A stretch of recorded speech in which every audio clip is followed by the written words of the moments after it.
Junjun, ligo tayo swimming pool. Sige, dati na tayo. Oo, tara na, maligo na tayo. Sige na nga. Tara na. Dalian mo. Baka malalim yan. Sige nga, dalian mo na.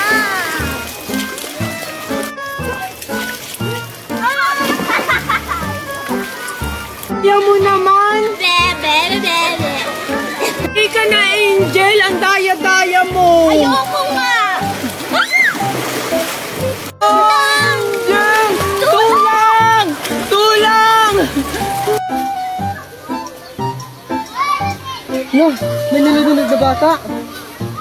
Anong anak ito ni Magna, ha? Magna, yung anak mo nalulunod. Ha, ano? Oo. Anak! Lawin mo!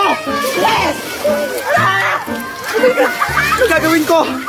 Ayaw niyong kasabay si Junjun, ako na lang maghahanap sa kanya. Sige Junjun, magbihis ka na. Sige po.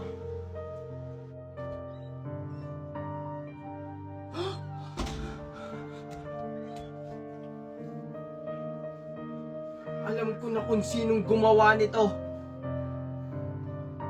O tara na, Megan, ha? Yaya, yung bag ni Megan isunod na sa kotse, ha? Okay po, ma'am. Megan, ikaw ba may gawa nito? Ikaw lang naman yung pumasok sa kwarto. Uy, Junjun! Huwag mo nga akong pinagbibintangan dyan! Hindi ako pumasok sa kwarto mo! Eh, sinong gagawa nito? Si Yaya? Eh, hindi naman kayang dumihan nito ni Yaya. O, Megan, totoo ba yung sinasabi ni Junjun na ikaw nagdumi ng damit niya? Hindi po, Mami! Hindi ko po yan magagawa! O, tignan mo, ikaw, Junjun, huwag na huwag mong pagbibigtakan yung anak ko. O ano na naman kaguluhan yan? Daddy, si Junjun kasi pinagbibintangan niya ako na ako daw nagdumi sa uniform niya kahit hindi naman! Totoo ba yun Junjun? Wala naman pong iba magdudumi ng uniform ko kundi si Megan lang. Siya lang po kasi yung pumasok sa kwarto ko. Megan, magsabi ka nga ng totoo. Hoy, Marco, huwag mo nga kinakampihan yung anak mo sa labas. Hindi ko siya kinakampihan, Valerie. Ang sa akin lang, kung siya ba talaga yung nagdumi ng uniform ni Junjun. Eh bakit naman kay Junjun na madumi yung uniform niya? Kasi pulubi siya! Sumusobra ka na, Megan. Dahil dyan, walang papasok sa inyo. Pero Daddy... Walang pero hanggat wala sa inyo ang umaamin. Nagdakag sa akin kapag nakalabas ako dito! Megan, Junjun, ito na yung bagong bahay natin. Wow! Ang ganda, Papa! Ang laki-laki!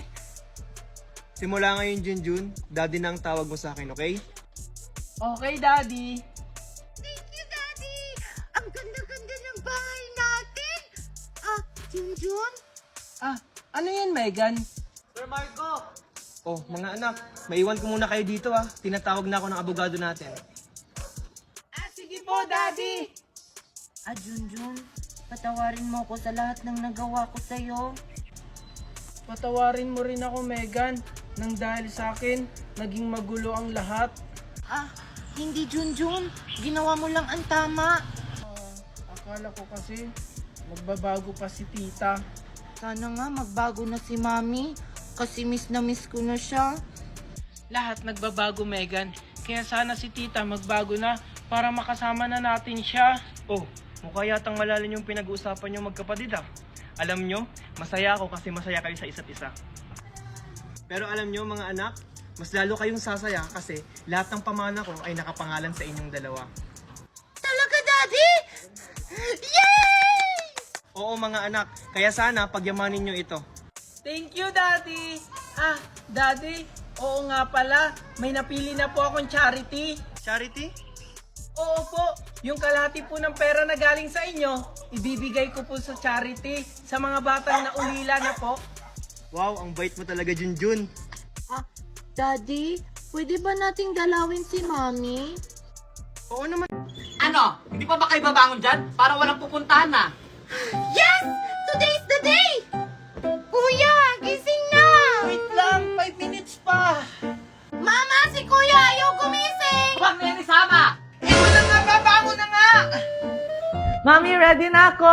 Maaasa na yung puting damit ko dito! Yun pa naman yung susuotin ko! Ayun na nga sinasabi ko, dapat kagabi pa yung nanda. Hala! Basahan pala ng assignment ngayon! Wala pa akong sagot! Sabi ni Ma'am sa isang araw pa yung... Ayan, kung kagabi mo pa yung ginawa, edi sana tapos na yan. Kung kailan naalis tayo. Ano ba kasi assignment mo, Megan? Ito, Matt! Ang hirap-hirap pa naman ito! Math? Ay, pass! Ma! Math daw! Baka alam mo! Ha, Matt? Di ka naman siguro babagsak dyan, Megan. 50% to sa grades namin, Ma! Akin na ako na magsasagot para math lang, hindi pa alam. I-open mo lang ang iyong CC at pindutin ang camera, picturean mo lang ang math problem mo at ilang segundo lang lalabas na ang sagot. Ganyan lang kadali ang CC, kaya ano pang hinihintay nyo? I-download nyo na. Malaking tulong ito sa schoolworks nyo, lalo na sa research. I-type nyo lang ang gusto nyong topic sa research at bibigyan na kayo ng magandang sagot. Kaya si CC ang sagot sa problema nyo sa schoolworks. O ayan, tapos na! Wow! Ang bilis naman, Kuya Junjun! Hindi ko na matalino. Siyempre, gumamit ako ng CC app. Hindi nyo alam yun? Ano ba naman yan? Gamitin nyo na rin yung CC app para hindi na kayo mamroblema sa schoolworks nyo.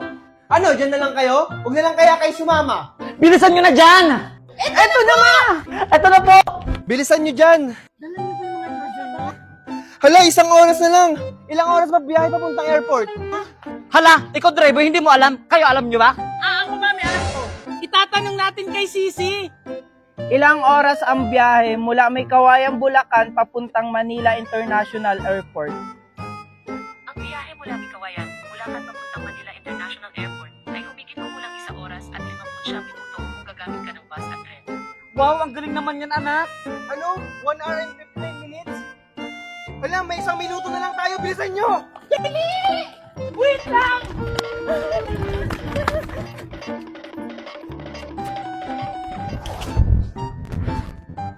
Tagal-tagal naman ng taxi.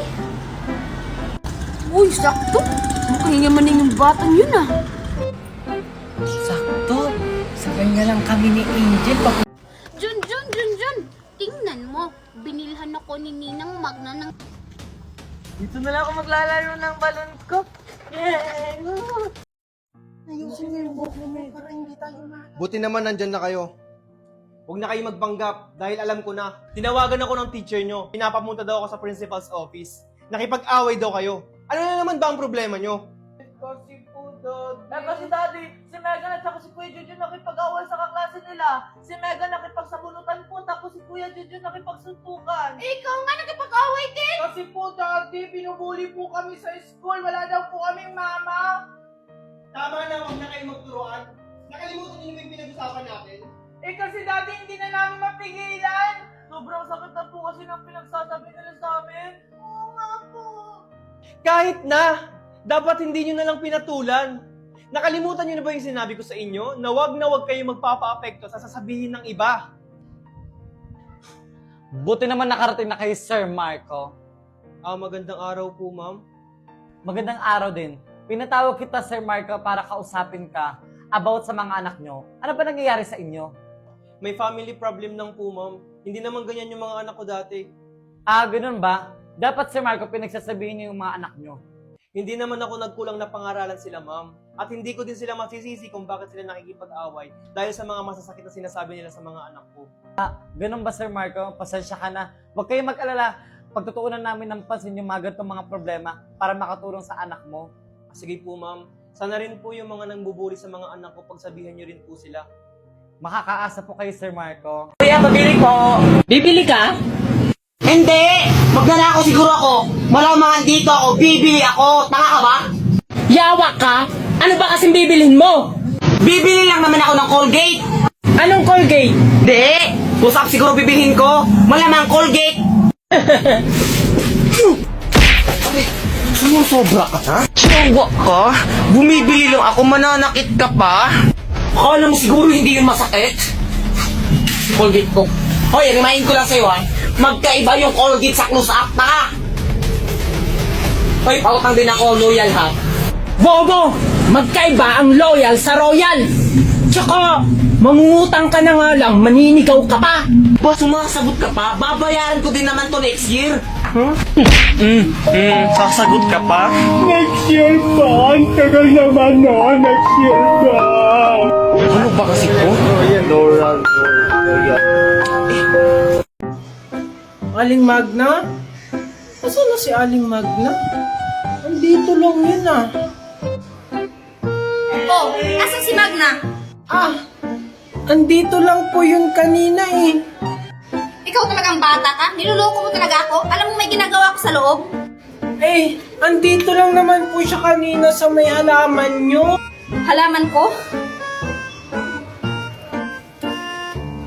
Ba't parang kulang ata tong halaman ko? Ano po? Si Aling Magna lang po yung andyan kanina. Ano? Mundo talaga sa akin yung Magna na yan. Mami, saan ka? Sama ko! Magna! Lumabas ka dyan! Hindi mo! Ano ba problema mo? Walang hiya kang babae. Kaninakaw mo yung halaman ko? Hoy! Anong pinagsasabi mong marites ka? Hindi ko kinuha yung halaman mo! Nakita kita, Aling Magna. Kinuha mo yung halaman namin. Hay, John! Hinawakan ko lang! Hay! Ang kapal ng pagbumukha niyo para pagbintangan ako kumuha, ha? Umalis nga kayo dito! Baka ipabarangay ko pa kayo! Sige, ipabarangay mo kami. Tingnan natin kung sino yung makukulong. Kahit sa korte pa yan, hindi ako natatakot! Umalis na kayo dito! Wala kayong makukuha sa akin! Magna! Lagot ako dito, nakita pala ako ni Junjun. Baka makulong ako. Anong gagawin ko? Hoy, Magna, buksan mo to! Hayaan mo na yun, Mami. Ipanalangin na lang natin na sana mabilaukan si Aling Magna. Tara na, Mami. Oh, mahal kita. Handa kong isigaw sa mundo na mahal kita langga. Oh, ikaw lang talaga. Handa kong patunayan sa iyo na ikaw lang talaga. Kaya huwag nang magtaka. Nakita mo ba ang iyong ganda? Mga mata mo na mapungay, ngiting nakakahimatay. Oh, handa kong ibigay sa'yo ang balat ng manok. Sa'yo na ang lahat ng unan pag ako ay tulog. Walang maalat na pagkain pag ikaw ang tinoyo. Tama nga lahat, promise. Oh, mahal. Junjun? Hi, Angel! Anong ginagawa mo dyan? Wala, hinahanap ka. Angel, baba ka dito. Ayoko nga. Sabi ni Mami, bawal daw akong bumaba. Eh di wag. Tingnan mo, Angel, may bago akong sapatos binili ni Mami kahapon. Pangit naman yan eh, tapos fake pa. Hindi kaya, alam mo ba, binili to ni Mami sa Divisoria kaya original. Divisoria lang. Mga fake kaya yun doon sa Divisoria, tapos mga cheap. Hindi kaya, inggit ka lang eh kasi wala ka nito. Bleh. Ano wala? Meron din kaya ako. Wait ka lang dyan. Tingnan mo yung akin, mas maganda tapos mas mahal.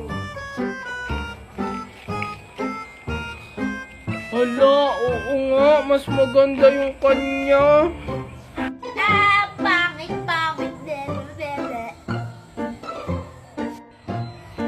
Kala mo, magpapabili uli ako kay Mami, mas maganda pa dyan.